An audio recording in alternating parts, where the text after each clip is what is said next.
पोवेगलिया island, जिसे कि मौत का आइलैंड भी कहा जाता है। माना जाता है कि इस आइलैंड पर आत्माओं का वास है और जो कोई भी इस जगह पर जाता है वो वापस कभी नहीं आ पाता। इसीलिए इटली की सरकार ने यहाँ पर जाने पर बैन लगा दिया है। इस आइलैंड का खौफनाक इतिहास आज से करीब 600 साल पहले का है, जब यहाँ पर करीब 1,60,000 लोगों को जिंदा ही जला दिया गया था। हेलो दोस्तों, स्वागत है आपका फैक्ट सीरीज़ में। और दोस्तों, आज के इस वीडियो में हम जानेंगे इस मौत के आइलैंड की खौफनाक कहानी के बारे में, तो वीडियो को आखिर तक ज़रूर देखें।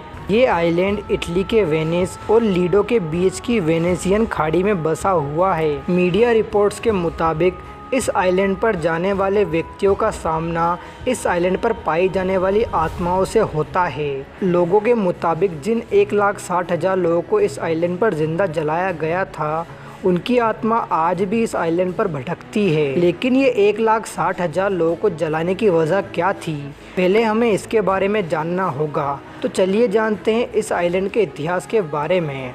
तो ये बात है करीबन साल 1240 की, जब पोप ग्रेगोरी 9 यूरोप का शासक था। पोप ग्रेगोरी का मानना था कि बिल्लियाँ शैतान की दूत होती है और उसने अपने इसी अंधविश्वास के चलते पूरे यूरोप में यह फरमान सुना दिया कि यूरोप की सारी बिल्लियों को ख़त्म कर दिया जाए।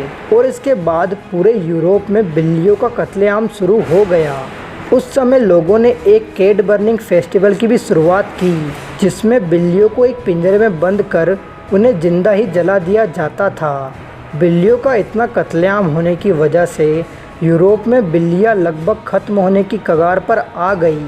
लेकिन इसके बाद जो हुआ वो यूरोप के लोगों के लिए किसी बुरे सपने से कम नहीं था, क्योंकि बिल्लियों की जनसंख्या कम होने की वजह से यूरोप में चूहों की जनसंख्या में भयंकर इजाफा हो गया। और इन्हीं चूहों की वजह से पूरे यूरोप में बाबूनिक प्लेग महामारी फैल गई, जिसे कि ब्लैक डेथ भी कहा जाता है। इस महामारी के दौरान जिन लोगों में ये महामारी फैल गई थी, उन लोगों को पोवेगलिया आइलैंड पर क्वारंटाइन करके रखा जाता था। लेकिन इस महामारी ने इतने लोगों को अपने चपेट में ले लिया था कि यूरोप में लोगों को क्वारंटाइन करने की जगह ही नहीं बची थी। इसी वजह से जो लोग पोवेगलिया आइलैंड पर क्वारंटाइन थे, उनमें से जिन लोगों के बचने के आसार कम थे, उन्हें इस आइलैंड पर जिंदा ही जला दिया गया, जिनकी जनसंख्या करीब 1,60,000 थी। उन सभी 1,60,000 लोगों की इसी आइलैंड पर तड़प तड़प कर मौत हो गई। इसके बाद भी जिन लोगों की इस महामारी में मौत हो गई, उन्हें भी इसी आइलैंड पर लाकर दफनाया गया था। इसके बाद से ही इसे मौत का आइलैंड कहा जाने लगा। इस खौफनाक घटना के बाद अगले 500 सालों तक यह आइलैंड सुनसान ही पड़ा रहा और साल 1922 में इस आइलैंड पर एक मेंटल हॉस्पिटल बनाया गया। लेकिन उसके बाद उस हॉस्पिटल के स्टाफ और डॉक्टर्स की रहस्यमय ढंग से मौत होने लगी। यहाँ के डॉक्टर्स से लेके पेशेंट्स को यहाँ पर अजीब अजीब साए दिखने लगे। और इन्हीं सभी घटनाओं की वजह से कुछ साल बाद उस मेंटल हॉस्पिटल को बंद कर दिया गया। लेकिन इटली की सरकार यहाँ पर नहीं रुकी। साल 1960 में इटली की सरकार ने इस आइलैंड को एक अमीर व्यक्ति को बेच दिया। जब वो अमीर व्यक्ति इस आइलैंड पर अपने परिवार के साथ रहने लगा, तो उसके बाद उस परिवार के साथ अजीबोगरीब घटनाएं होने लगी और उस परिवार की उसी आइलैंड पर रहस्यमय ढंग से मौत हो गई।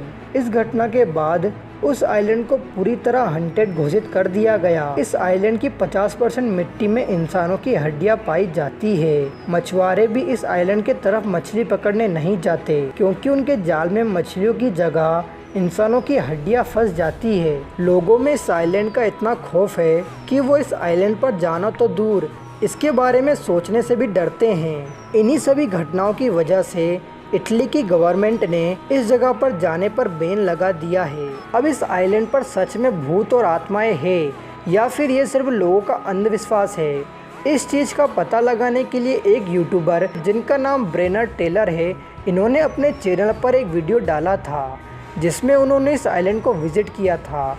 लेकिन इनको इस आइलैंड पर कुछ भी ऐसा नहीं मिला जो डरावना हो।